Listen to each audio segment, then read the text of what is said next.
¿De qué habla Juan Luis Arzuaga cuando no habla de evolución? Del mar. ¿Del mar?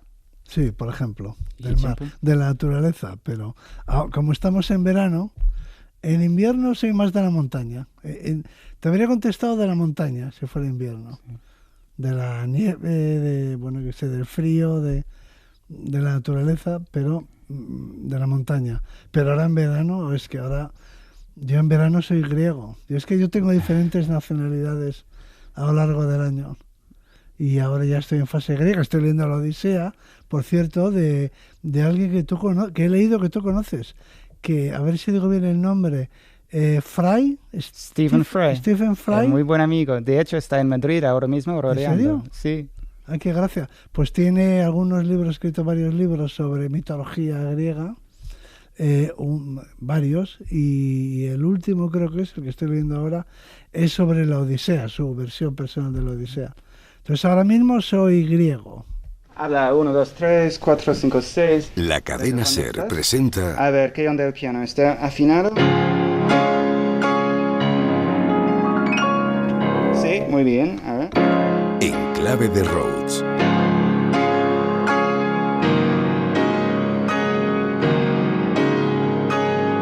Un espacio de música y conversación de James Rhodes con sus invitados. Sí, re bien. Yo súper contento, vamos. En este programa, Juan Luis Arzuaga y La Huella.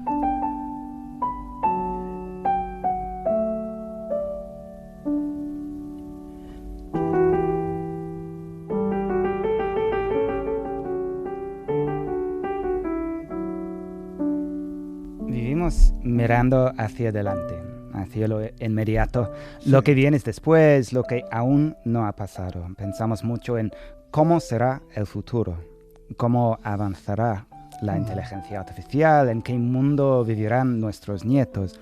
Pero hay algunos que han dedicado su vida a mirar hacia atrás, a reconstruir nuestros orígenes, a leer nuestras huellas. Uno de los más reconocidos es el paleoantropólogo Juan Luis Arzuaga. Juan Luis, ¿qué tal? Hola, pues muy bien, encantado de estar aquí. Yo también. Me da un poco de miedo entrevistar a alguien tan inteligente. Has hablado de Stephen Fry y al lado de él sois los dos seres humanos más inteligentes que he conocido en mi vida, creo. Pues muchas gracias, pero habría que definir la inteligencia, pero sigue. Eso sí, claro, piropeo. Sí. Por si hay alguien que no te conoce, vamos a resumir quién es Juan Luis Arzuaga. Juan Luis Arzuaga nació en Madrid en 1954.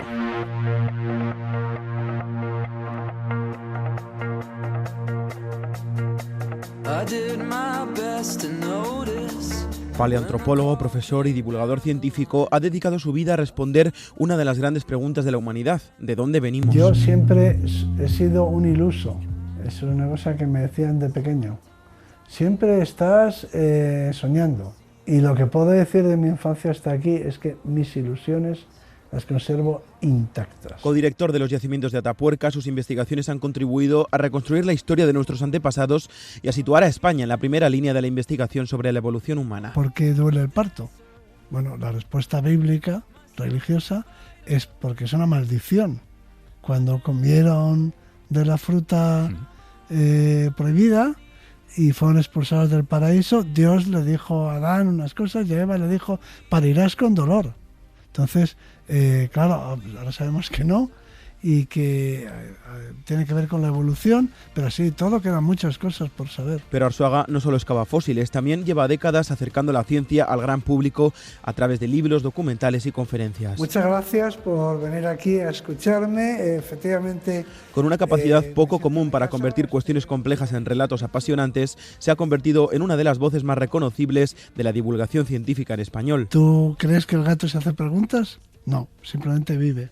Nada más, vive, siente, todo eso. Su trabajo consiste en mirar cientos de miles de años hacia atrás para ayudarnos a entender quiénes somos hoy, porque para Juan Luis Arzuaga, conocer nuestra historia es también una forma de comprender nuestro presente. Qué lindo, qué bonito.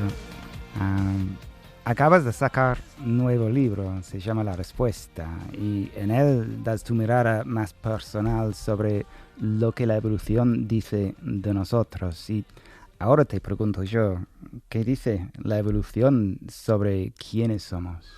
Pues lo que dice es que somos una especie muy original, muy peculiar, muy diferente de las otras y que tenemos muchas cosas raras, muchas rarezas, Sí. que ningún otro animal tiene, ¿no? Y somos una especie que solo podemos entender si la comparamos con las demás especies vivientes y con las demás especies fósiles. Y yo diría que ese ha sido mi secreto a voces, ¿no? Ese ha sido mi trabajo, diría yo. Porque tú me has presentado como paleoantropólogo, es decir, un paleontólogo que estudia la evolución humana y intento huir de esa etiqueta y me considero paleontólogo a secas.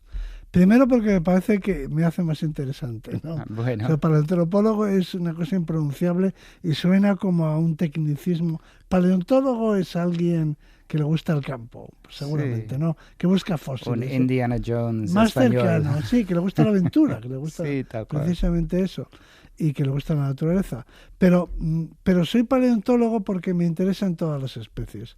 El problema que he tenido en los estudios, muchas disciplinas científicas, que las humanidades en su sentido más amplio, incluyendo dentro de las humanidades también a la biología, por ejemplo, es que han estudiado a nuestra especie y la medicina, y la psicología y todas. Han estudiado a nuestra especie como si no hubiera otras. Es decir, casi desde una mirada creacionista, es como si hubiéramos sido creados. Un nivel de narcisismo, ¿no? Sí, bueno, es que nos traen sin cuidado las demás especies, nos dan lo mismo. O sea, no tenemos nada que aprender de ellas, ¿no? Sí. Entonces, mi originalidad, si quieres, ha sido que seguramente se lo debo agradecer a mis profesores en la universidad, que me enseñaron, pues eso, todo. Debo agradecerles que me dieran una mirada diferente. Así que yo, cuando me pregunto por nuestra naturaleza, lo que hago inmediatamente es mirar otras especies. Te voy a poner un ejemplo. Nosotros vivimos 70 años, 80 años. Claro, la siguiente pregunta es, bueno, ¿y cuánto viven los animales? Sí. ¿Y por qué hay animales que viven solo 3 años? Sí. Y otros viven 12.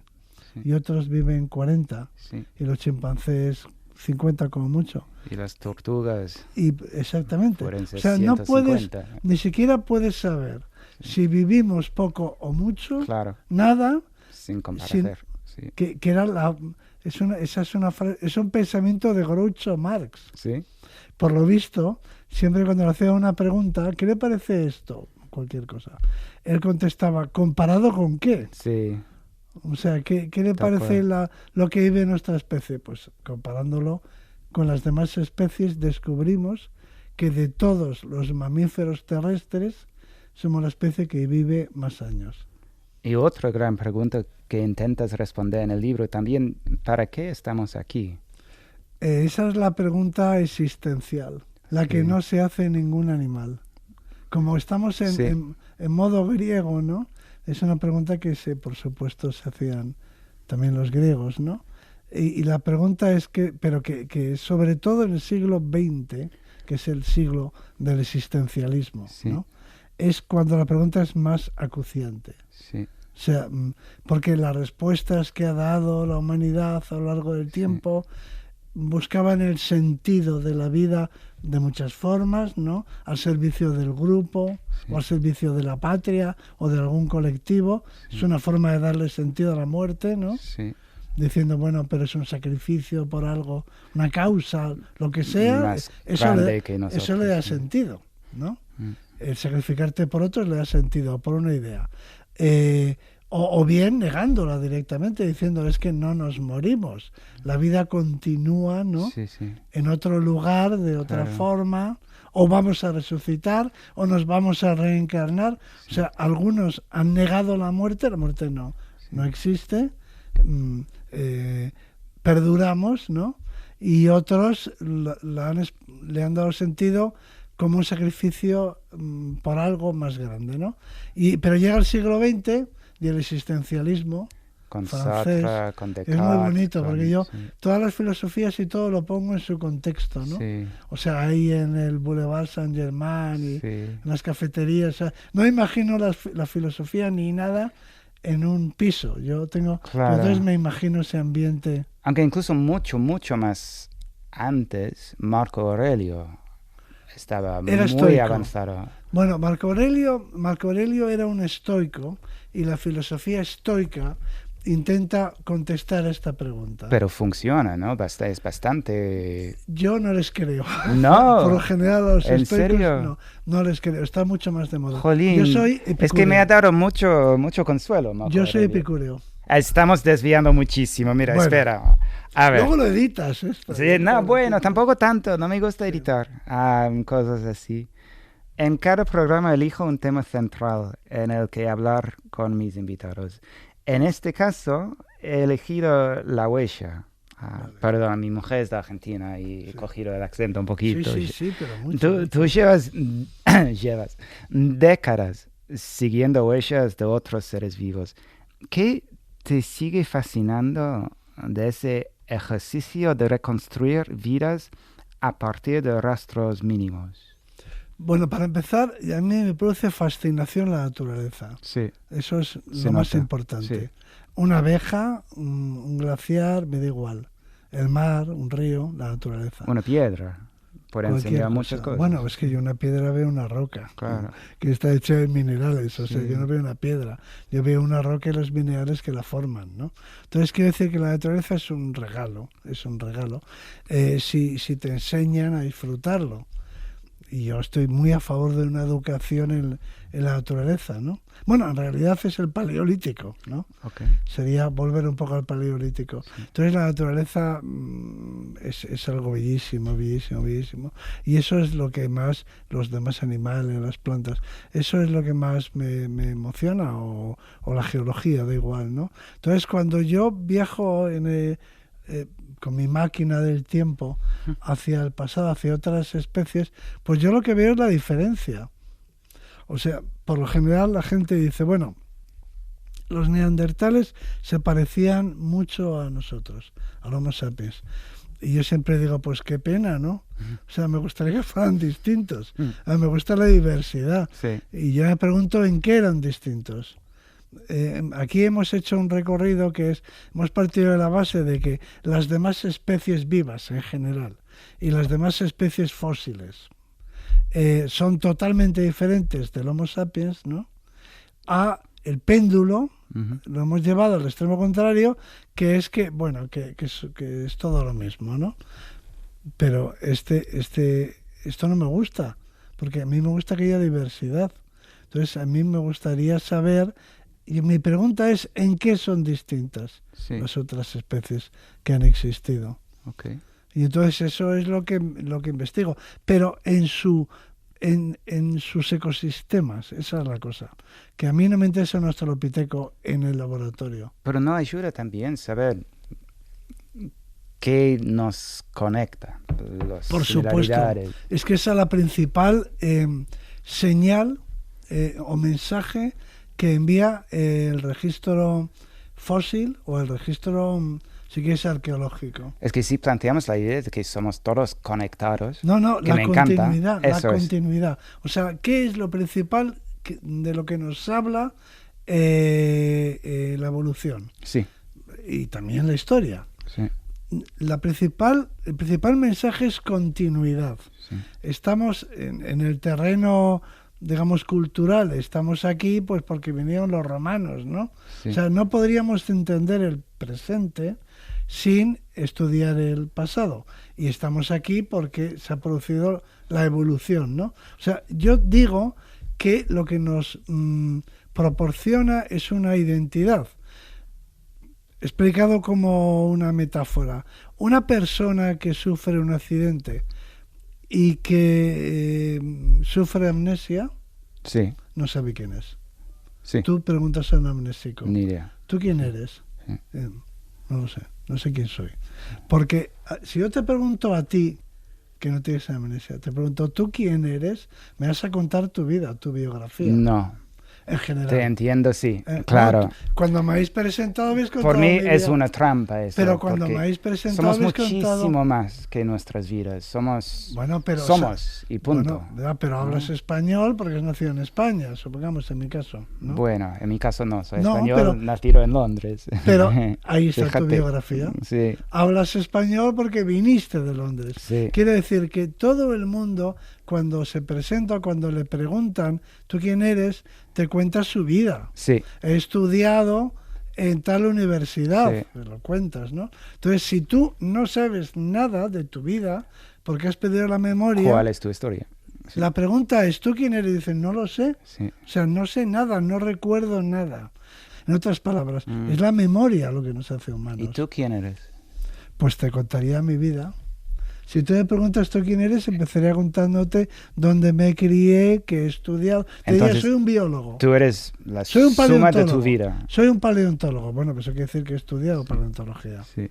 Y si, bueno, si dentro de 100.000 años alguien excavara nuestra civilización, ¿qué encontraría nuestra huella? Pues mi pregunta es si encontrarían plástico. O sea, ¿cuánto tiempo? Es una pregunta que hago a los expertos yo siempre. Si los romanos hubieran utilizado plástico, se conservaría. ¿Cuánto dura el plástico? Lo digo porque el mundo está plastificado. Sí, Hemos creado un mundo de plástico. sí, Hay plástico por todos los sitios. Plástico, microplástico. El océano está lleno de plástico. Hay plástico en todos los lados. Cada vez producimos más plástico. Agradezco muchísimo que este vaso de agua sea de cristal. sí. Lo agradezco mucho. Bueno, olé el hacer. ¿Eh? ¿Sí? Y- ¿Es política de la casa? Bueno, sí, para mí es algo importante. Hay Exactamente. tantas- No estamos contribuyendo con Todo el un rato. recipiente de un solo uso, ¿no? Sí, A la contaminación. Entonces, lo más significativo del planeta Tierra ahora mismo es el plástico. Lo que pasa es que no sé cuánto dura el plástico, milenias, supongo, pero no 100.000 años. ¿no? Cuando se habla del antropoceno, por Sí. ejemplo, el antropoceno en geología tendría sentido, sería un estrato, Sí, habría un sí, sí, estrato sí. que representaría esta época, Sí, de plástico. si se conservase el plástico. Sí. Pero creo que no va a durar 100.000 años el plástico. Con lo cual no va a ser el plástico. Ahora mismo es el plástico. Entonces, ¿qué encontraría? Pero nuestra la huella? Tierra, pues igual no quedaría ninguna huella de nuestro paso. Ni o sea, la dentro de cultura, 100.000 años, ni las obras de arte. Si nosotros desapareciéramos, Sí, sí. desapareciéramos. ¿O cuándo? Si desapareciéramos no quedaría nada. Pero yo Es que yo me espero- gustaría pensar que en 100.000 años hay sinfonías de Beethoven y obras de arte y arquitectura. Bueno, en el espacio, ¿no? En Bueno, el Voyager. quién sabe. No, en el Voyager. Sí, en el Voyager sí Ahí hay un viaja- montón de ahí- cosas. Ahí Sí. viajaba Con un Glenn disco, Gould, ¿no? con disco. Un sí, disco. Sí, fíjate. tal cual. Un disco, qué ideas, ¿no? De la De- época. Hecho de oro, creo, no sé. Sí, hay parte de época Sagan y demás a la hora. Claro. No, yo lo que espero es que nuestra especie sobreviva. Bueno, lo veo poco probable, la verdad. Pues yo haré lo posible porque sea así. No sé si nos merece, la verdad. Bueno, Oye, bueno, sí, tenemos a Bach. tengo muchísimas curiosidades sobre la evolución humana, sobre cómo ha evolucionado nuestra huella hasta ser la de hoy. ¿Por qué, por ejemplo, como pianista, realmente quiero saber por qué tenemos 5 dedos y no 6 o 4? 6 bueno, me viene muy bien, la verdad. Podríamos tener 6 o 4, Bueno. tranquilamente. Es, digamos, un accidente. No exactamente un accidente, pero es un ejemplo de cómo funciona la evolución. Porque las especies no las hace un ingeniero. Esa es una buena pregunta para Dios. Si Dios hubiera Es hecho que la Dios especie no humana. estaba disponible hoy. No, pero si Entonces, Dios tú hubiera estás hecho la aquí. especie humana, Cuidado con el dedo, ¿eh? le podríamos haber preguntado ¿por qué nos pusiste 5 dedos? Claro, ¿y qué diría? Pero la evolución hace chapuzas, hace bricolaje. Sí, todo el rato. Es bricolaje, porque la Sí. evolución consiste en modificar Sí, como Lego. algo que preexistía, claro. O sea, la evolución no parte de la nada. Sí, no sé, para que te hagas una idea, los huesecillos del oído que nos permiten oír, antes eran unos arcos que soportaban branquias. Sí, O sea, la evolución convierte unas branquias, unos arcos branquiales, en los huesecillos del Sí. oído medio. Porque, ¿de dónde va a sacar si no los huesecillos? O sea, la evolución siempre parte de algo. Por eso decimos que hace chapuzas. sí. A los franceses dicen que hace bricolaje, ¿no? Bueno, Entonces, ¿por qué tenemos 5 dedos? Porque los primeros anfibios procedían de unos peces que tenían 5 dedos ¿ah, sí? en las aletas. Tenían 5 radios en Mira las vos. aletas. Entonces, solo por eso. Claro. Si Había si los peces que salieron del agua Sí. tuvieran 6 dedos, Y Rachmaninoff sería mucho más fácil para tocar. sería mucho más fácil. Y por eso la mano humana. ¿Tú has visto la mano de una rana? Ah, Es igual que la humana. bueno, creo que no. Bueno, pero en una foto. Supongo, sí. Tienen unas manitas como las nuestras. No tienen como red entre... No, bueno, sí, tienen un poco unidas, ¿no? Sí. Tienen una membrana, pero lo que más sorprende de una rana, Ah, sí, es verdad. Es Tienen su dedos mano- como delgado y largo. 5. Sí. como las nuestras. Entonces nosotros venimos de los anfibios, Sí. dicho de una manera así simplificada, ¿no? Y por lo tanto tenemos 5 dedos porque los tenían los anfibios, los primeros vertebrados terrestres tenían 5 dedos y estos a su vez venían de los peces, de unos vertebrados acuáticos que tenían 5 dedos. O sea, la respuesta es tan simple como toda esa, porque eso no es un invento de la evolución. O sea, el auténtico invento de la evolución es el huevo con cáscara. Eso sí es un invento. ¿Cómo? Explícate. Un huevo que puede, que permite que el embrión sobreviva fuera del agua. Autoprotección. Claro, no, y es poroso. Sí. Es una cáscara calcárea que es porosa Respirable. y que permite el intercambio de gases. Los peces tienen reproducción externa y los óvulos fecundados, los huevos, se desarrollan en el agua. Producen miles y miles y miles, cientos de miles. Los salmones, por ejemplo. Sí. Los salmones. En la freza, que se dice, cuando se reproducen. Los machos, las hembras sueltan miles de óvulos, los machos sueltan cientos de miles o millones, en realidad millones, de espermatozoides y ya está. Y se fecundan y se desarrollan en el agua. Y eso es lo que hacen los anfibios también, porque los anfibios tienen que volver al agua para criar. O sea, los huevos los tienen que poner en el agua, porque no están aislados del exterior. Entonces, los primeros reptiles, los primeros vertebrados Sí. que se independizaron del medio acuático, lo que inventaron, entre comillas, es el huevo, La cáscara. la cáscara y luego una serie de envueltas y una cosa más compleja, pero el huevo duro.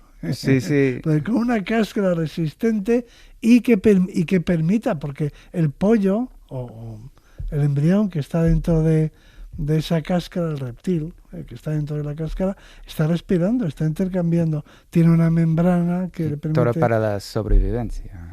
Sí, pero es que si no, no habríamos salido del agua. ¿Por qué somos el único mamífero, quitando algunos que se ponen erguidos en modo alerta, que siempre camina con 2 patas? ¿Qué ventaja encontró al ser humano para elegir esa opción y no seguir caminando a 4 patas?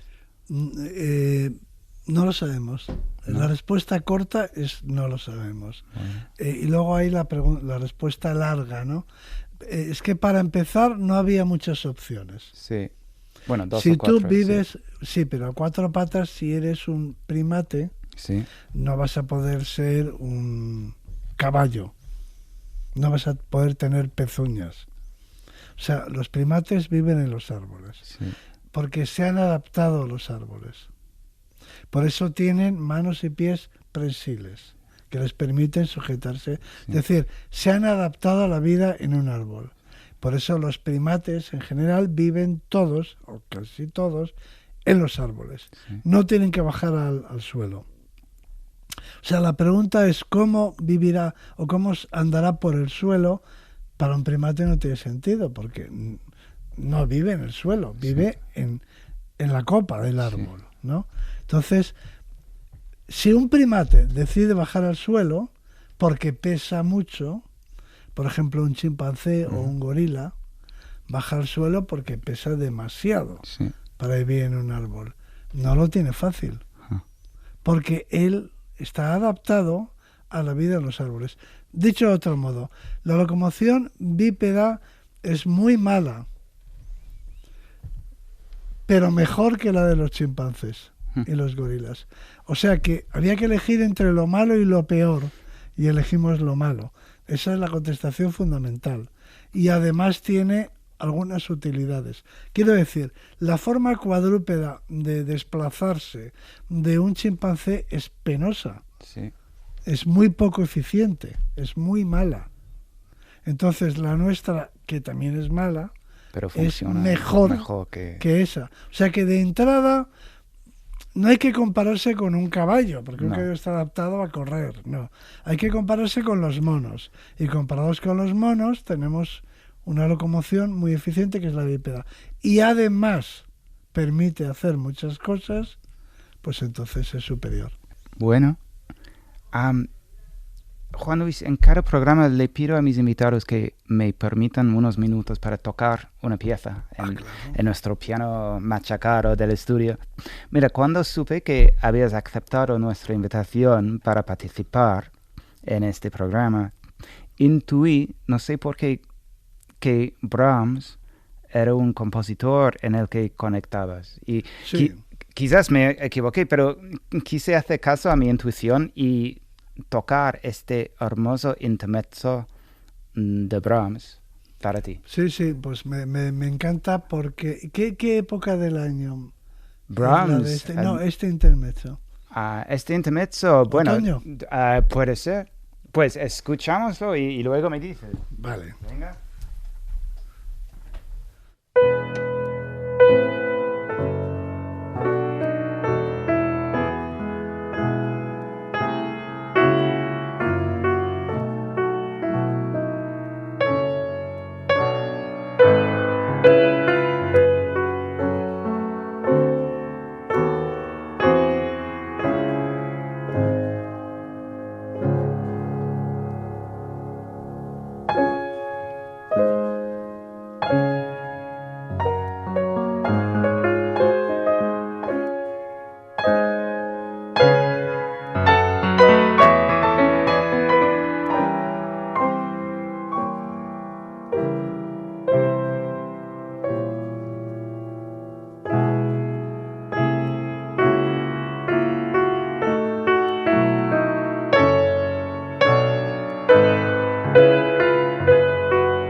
Ujú. Bella pieza, ¿no? Pues sí, sí. Muy Para mí, romántica, ¿no? ¿Qué temporada dirías? Otoño. Sí, yo también. Sí, sí, Tal otoño, cual. otoño. Sí. Hay Ya la llegará, música. ya llegará. Sí, sí, sí, sí. Bueno, a ver, Juan Luis, hemos hablado mucho sobre el pasado, pero me interesa mucho saber también cómo tú, una persona dedicada a investigar de dónde venimos, ve el futuro. ¿Hacia dónde vamos en términos de evolución?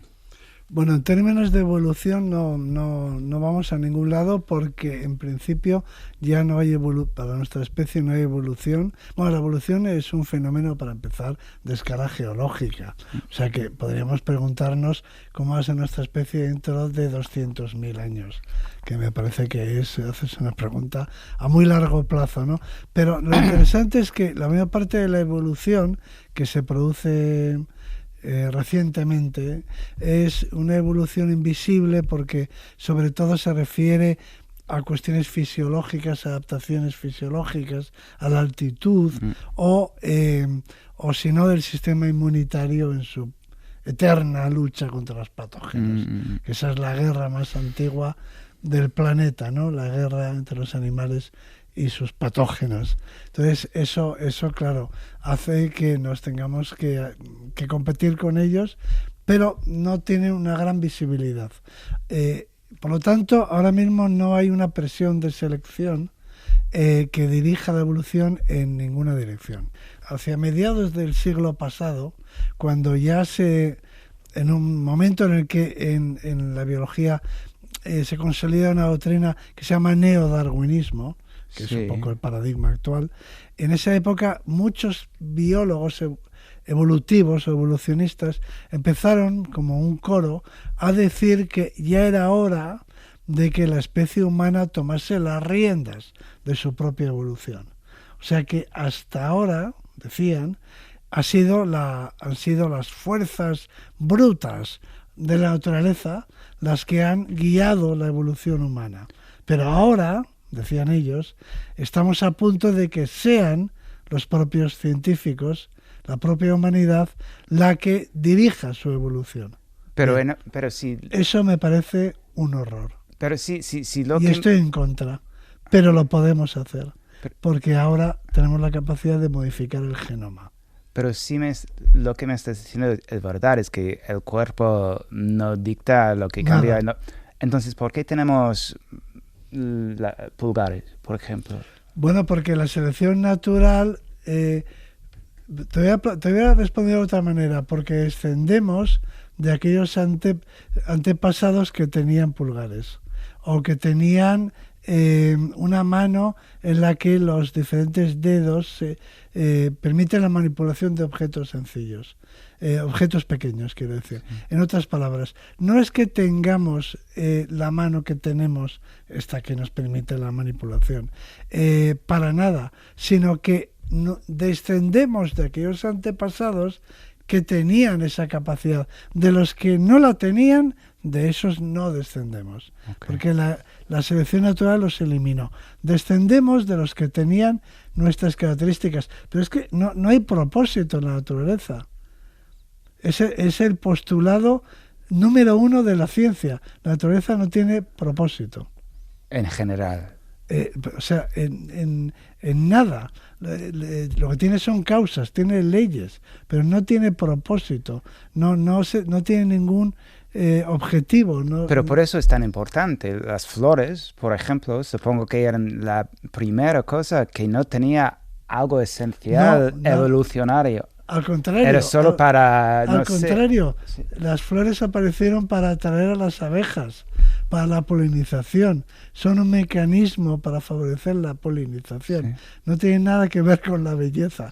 No se dirigían, no tenían el propósito de hacer el mundo más hermoso, sino de atraer a los insectos polinizadores. Y de hecho, las flores tienen algunos colores que el ojo humano no es capaz de percibir. ¿Pero qué llegaron antes, los insectos o las flores? En la naturaleza, en la evolución, todos son feedbacks. Todo, no hay nada lineal. La evolución no es lineal, son circuitos de retroalimentación. O sea, una planta que atraía por lo que fuera, porque tenía néctar, por ejemplo, porque producía néctar. El néctar tampoco está ahí para alimentar a los insectos. El néctar está ahí para que los insectos vayan a comerlo y así polinicen a las plantas. O sea, imagínate una planta que por lo que sea tiene un tipo de flor, un mutante que produce algún tipo de líquido azucarado, como una mutación al azar. Y esa planta atrae a los insectos que buscan ese líquido. Y por lo tanto, esa planta produce más semillas porque se poliniza mejor. Sí. Bueno, pues esa planta será la que dominará. Entonces luego vendrá otra planta que tendrá una mutación que hará que ese néctar se produzca en mayor abundancia. Entonces no es que la planta quiera ser polinizar, sino que las plantas que hay ahora son las que descienden de aquellas plantas que producían néctar y que tenían colores vistosos que atraían a los insectos. Las que no tenían esas características no han perdurado. O sea, para pensar, para entender las teorías científicas, hay que pensar al revés. Claro. Siempre al revés. Bueno, un poco... Siempre al revés. Es que... Eso es lo que hace que sea tan difícil encontrar explicaciones, teorías, y lo que hace que a la gente le cueste tanto entenderlas. Te entiendo. Hay que pensar al revés. Tú piensas siempre al revés. Si quieres ser un buen científico, piensa siempre al revés. Parece que el sol sale por el este y se mete por el oeste. Pues no, el sol está quieto. Piensa al revés. Es la Tierra la que gira. Pues mira, seguro que alguna vez te han dicho que la paleoantropología puede parecerse a una investigación policial. Recabar huellas, pruebas, restos. ¿Crees que serías buen inspector de policía?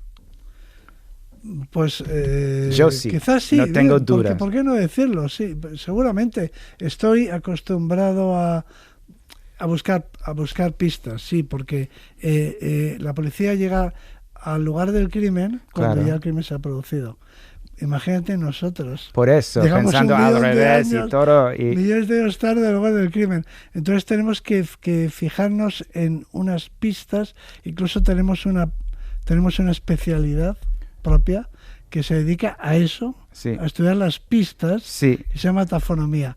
Estudia las pistas. Y si no existen huellas dactilares, te fijarías hay ADN. También, obvio. Hemos recuperado, nosotros publicamos con un equipo alemán, publicamos las primeras secuencias, los primeros genomas de neandertales recuperados a partir de la arcilla, del sedimento, sin neandertales, sin ningún hueso neandertal.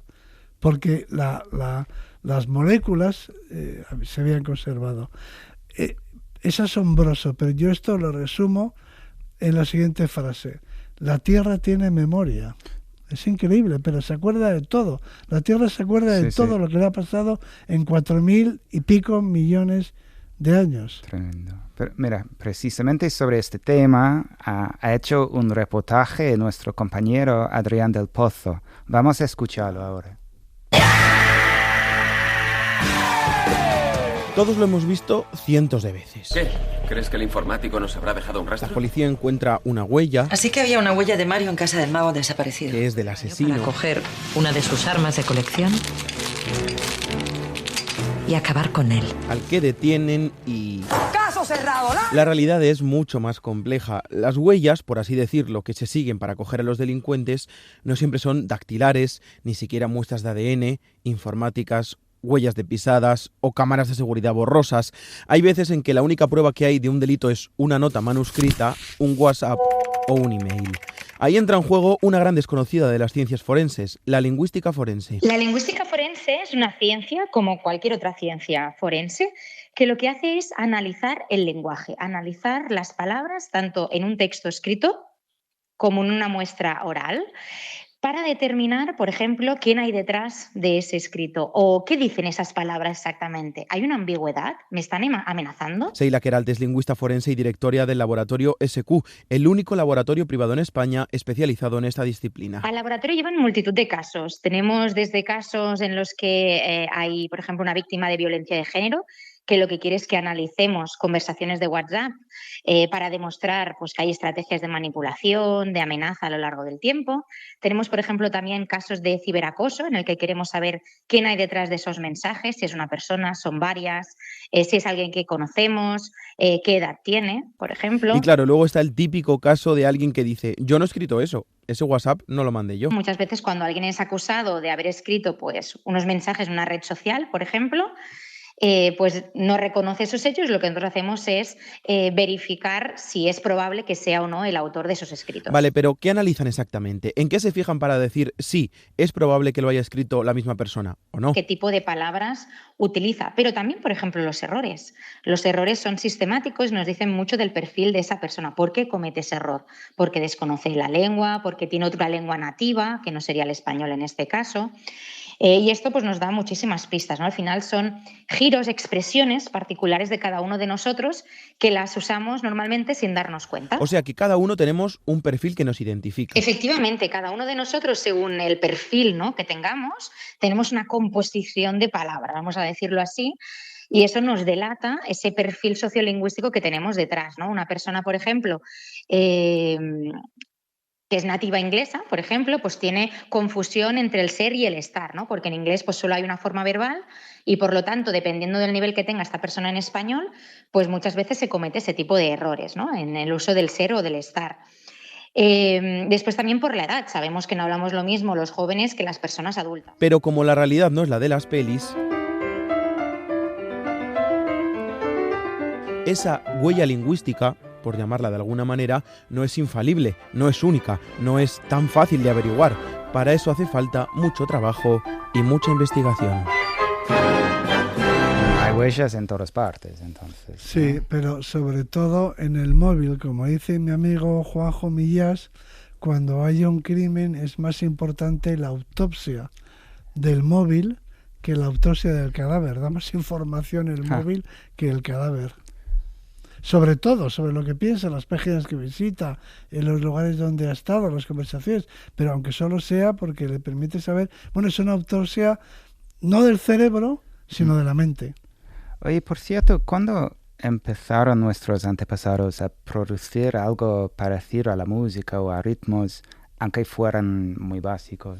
No, nada básicos.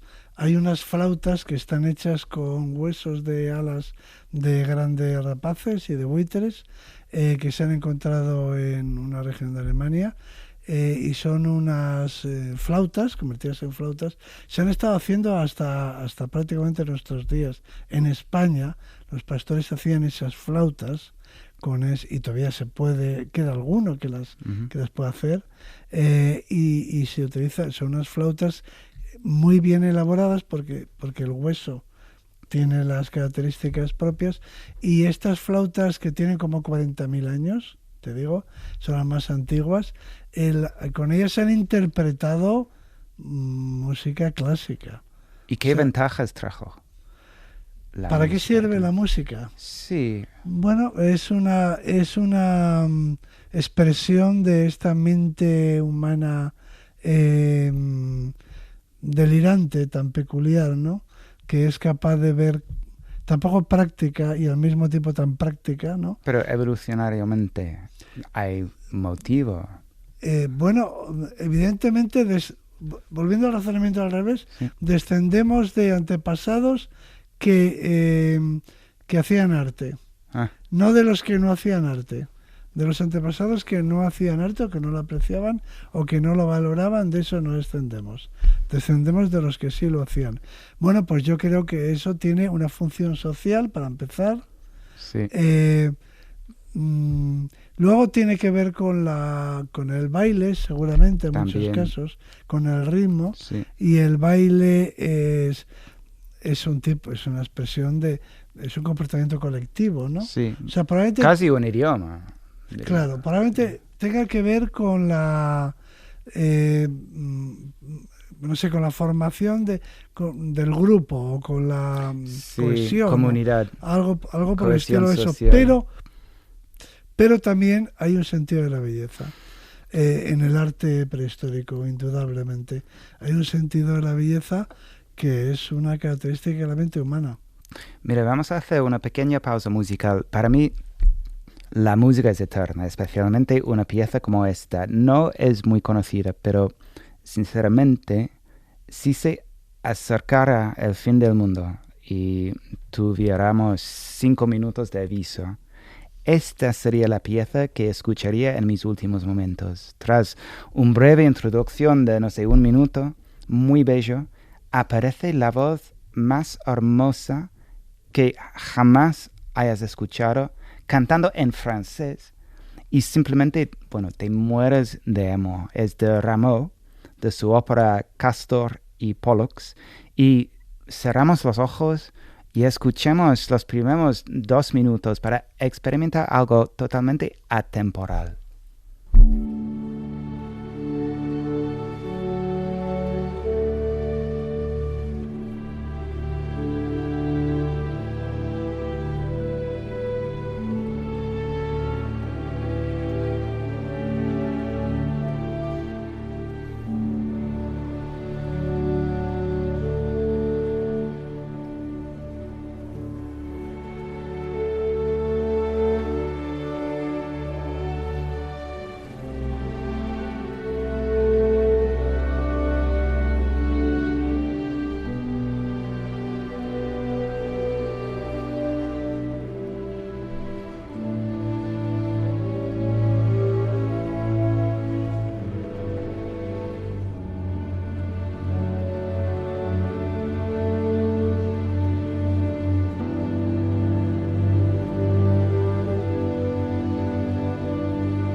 Qué belleza, ¿no? Bueno, en este momento siempre hago preguntas a mis invitados más prácticas, que me ayudan también a mí. A ver, si pudieras teletransportarte a cualquier civilización de la historia de la humanidad, ¿a cuál sería? Eleusis, santuario de Eleusis, misterios de Eleusis en Grecia, cerca de Atenas. Bueno, ni tuviste que pensar. No lo tengo que pensar. Me gustaría saber qué pasaba allí. ¿Te gustaría seguir dedicándote a lo tuyo infinitamente o estás ya cansado? No. Infinitamente. Sí, seguiré haciéndome las mismas preguntas u otras preguntas, sí, siempre. Qué lindo. ¿A qué le tienes miedo? Pues no lo sé, no se me ocurre nada original que decir, pues lo típico. Podría decir que tengo miedo a la enfermedad y esas cosas, pero en realidad ese miedo no es real. Tengo miedo a los animales que tienen la boca grande, ahora lo voy a explicar. Todo lo demás son abstracciones, porque somos una especie biológica. Entonces, con la especie biológica, miedo de verdad, el miedo de la amígdala, o sea, el del cerebro, el terror auténtico, eso nos lo producen a las especies biológicas, los animales que tienen una boca grande. Te puedo asegurar que nada te puede producir más miedo que un tiburón o que un león cuando abre la boca. O sea, el miedo biológico, pasa que hemos sublimado el miedo, vamos a llamarlo temor, ¿no? Sí. Pero miedo de la amígdala del cerebro, como especie que somos, cualquier animal que tenga una boca grande y con dientes. Buena respuesta. Bueno, este es un poco difícil, pero si tuvieras que elegir una canción para, no sé, tu boda, tu funeral, para dedicárselo al mundo, ¿cuál sería? ¿Lo tienes claro? No soy muy bueno contestando a este tipo de preguntas, pero no sé, ahora mismo, como ha dicho un funeral, Sí, puede ser. pues puede ser el mío, por ejemplo, ¿no? Pues ¿Cuál sí. elegiría para mi Sí, propio sí. funeral? Pues elegiría Agur Jaunak, una canción vasca. Vasca, sí. ¿Por Agur quién? Jaunak, que dice adiós. ¿Ah, sí? Adiós. ¿De qué artista? Señores.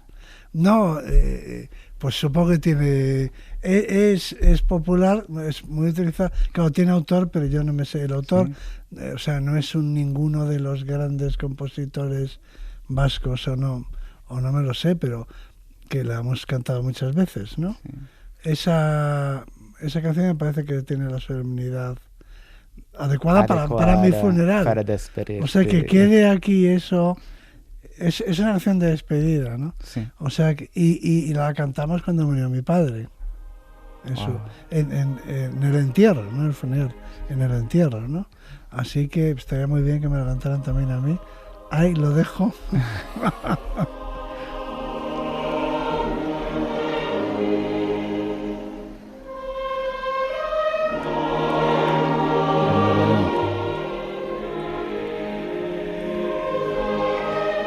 Mientras escuchamos quiero preguntarte, última pregunta.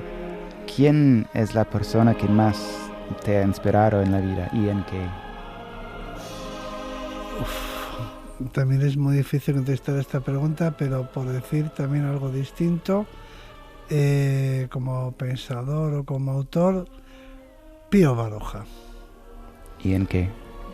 en el individualismo feroz. Uf, feroz. Mira Sí, vos. en el absoluto individualismo y el inconformismo permanente, ¿no? O sea, esa es su actitud, la actitud individualista pero no solitaria, que es Claro. distinto, ¿no? La de no someterse a la moda o a la corriente principal. Sí. En los vascos, digamos que la mitad son muy gregarios, nos gustan mucho los chocos y las sociedades gastronómicas. O sea, hay un componente muy social, pero también hay en la historia algunas individualidades, ¿no? Sí. Y yo creo que esas dos vertientes se dan. Entonces, me atrevería a pensar que cada vez menos de la individualista y más de la de las masas, ¿no? Pero Pío Baroja me parece que representa esa actitud, digamos, una actitud gallarda de pensador libre. Sí, bueno, te ha servido muy bien, evidentemente. Juan Luis Arzuaga, muchas gracias por compartir conmigo este ratito de horario. Ha sido un placer, he descubierto muchas cosas de mí mismo, mira, ¡Qué que bien! no sabía. Soy su loquero ahora. Venga, buen día.